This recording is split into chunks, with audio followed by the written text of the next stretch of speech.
Nemusíš tomu věřit. Kdysi se svešel semhle. Zvedl jsem tě a řekl tvý mámě, tohle dítě bude nejlepší na světě. Tenhle kluk bude lepší, než si umíme představit. A ty jsi rostl a prospíval.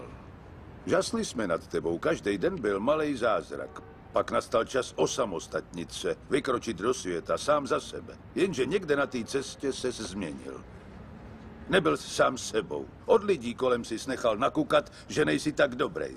Když bylo ještě hůř, začal si hledat vinu jinde, ve velkým stínu. Řeknu ti něco, co už víš. Svět není jen samý slunce a duha, je to hodně zlý a drsný místo. A i když jsi sebesilnější, srazí tě na kolena a nechá tě klečet, když to připustíš. Nikdo nerozdává tak tvrdý rány jako život. Ale nejde o to, jak inkasuješ. Tady jde o to, kolik ran uneseš a přesto se znovu zvedneš. Kolik ran dokážeš přijmout a nezastaví tě. Jenom tak se vítězí.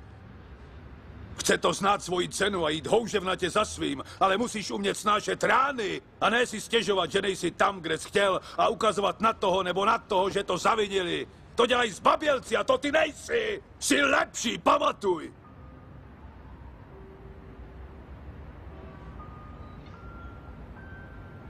Já tě budu mít vždycky rád. Ať se stane cokoliv. Jsi můj syn, moje krev. Jsi to nejlepší, co v životě mám. Ale dokud nebudeš věřit sám v sebe, budeš živořit. Nezapomeň navštívit mámu.